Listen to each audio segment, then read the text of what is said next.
Little 5-year-old Craig came running down the stairs, hoping one of the many gifts he opened was the one he had asked for by constantly being in his grandparents' hairs, the game he wanted so bad well, Spyro the Dragon, but bought the requested game.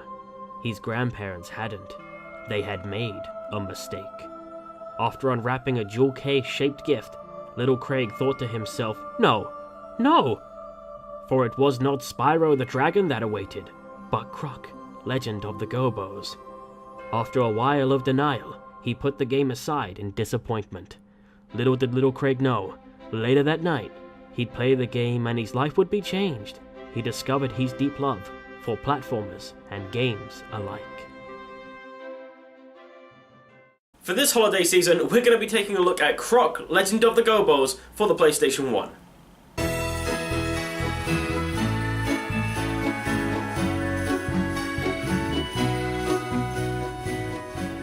Croc, Legend of the Gobbos is a platformer for the PS1 released in late 1997. As you heard earlier, my discovery for this game was genuinely unintentional, but I'm glad the mistake was made that brought the game to my attention. No game is without flaws, but Croc also does a lot of things right, and after my most recent playthrough of the game for this review, I was left feeling mostly positive. The story of the game is very simple. Croc was found as a baby by the Gobbos, the cute little furry guys here. They raised Croc and everything was peaceful, until the evil Baron Dante and his minions came along and captured all of the Gobbos. Your quest is to rescue as many of the Gobbos as you can and defeat Baron Dante. Before we start, this title screen music?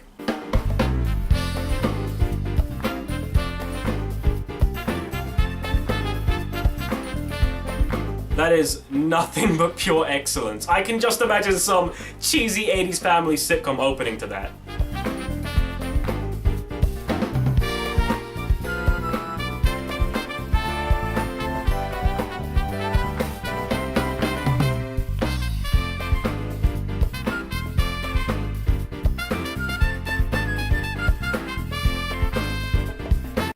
The game takes place on several islands, all with completely different aesthetics and musical tones from each other. Right away, the earlier stages of Croc have a very fun, happy, bouncy feel to them, as you'd expect after seeing the earlier cutscenes. Do not let this fool you. Some stages in this game are relentlessly frustrating to play, and the bouncy mood of the music just gets downright irritating in those stages, but let's save that for later. Croc by default has tank-like controls, but after some practice, switching to the analog mode will give you quite a bit more control over Croc. It's my recommended way of playing. The majority of Gobbos will either be held in wooden boxes or a cage. To start out with, these are usually in plain sight, but as the game goes on, they'll be kept in rooms with more difficult obstacles to traverse, making them harder to get to. Gobbos can also be found within minigame areas, which are usually within wells throughout the game. In order to get into these, you'll need to stomp the log, keeping them closed.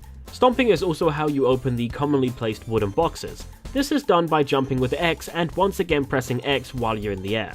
Croc also has a basic attack of swinging his tail, used for taking care of enemies and fighting off bosses. Most of the minigame rooms will just be a box and Gobbo version of the shell game, otherwise known as Thimblerig. Ah, that's nice. Croc, teaching your kids how to gamble since 1997. Okay, I'm gonna get this out of my system now. Whichever absolute arse monkey programs the collision detection in this game should be stripped of any rewards he was given for this half-assed, useless, incompetent bullshit job of programming he did. Okay, I'm good. As you can probably tell, the game's collision detection, although mostly okay, can really mess you up in certain platforming heavy levels, and it's seriously frustrating. My eventual conclusion was that no matter how big a platform looks, just try to land as dead center on it as you can, and you should avoid any unnecessary deaths or stress. Speaking of deaths, the life system in Croc is handled very similarly to something like the majority of Sonic games. Instead of rings though, you have crystals, and as you guessed it, getting hit will cause you to drop all of your crystals with a limited time to pick them back up.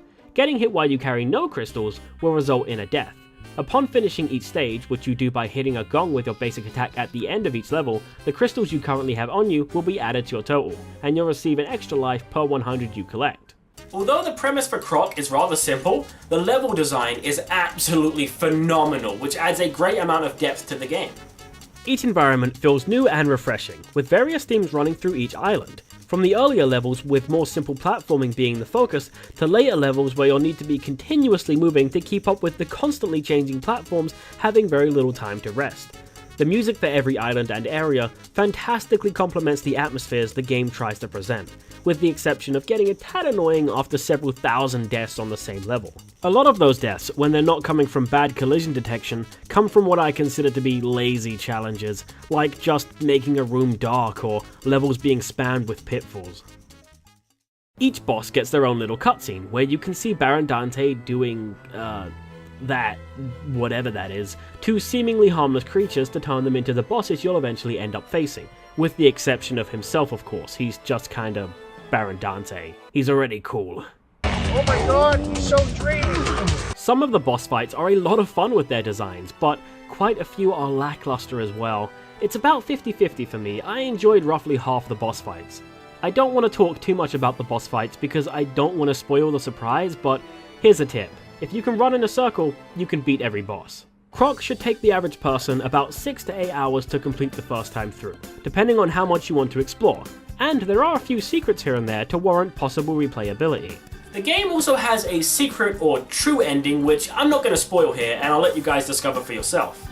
The last thing I really want to mention is that Croc has a save feature as well as a password system, which is something I don't see often enough in PlayStation 1 titles. It's usually one or the other, so props to the developers for that. Overall, I'm going to give Croc Legend of the Gobbos a score of 6 cheap deaths out of 10. The visuals can be really appealing at times, and the composers did an excellent job with creating a fun and enjoyable soundtrack, but sadly, some of the programming flaws and slightly lazy choices for challenges make it tough to want to keep playing sometimes. It's the equivalent of getting a really comfortable pair of socks for Christmas. They're practical, they feel great, but they're still socks. I can only recommend Croc Legend of the Gobbos to platformer lovers out there like myself. As always, I appreciate all of you sticking with me through this review, and I'll see you in my next. Take care, and from me and Louis Tree, happy holidays. Burn in hell.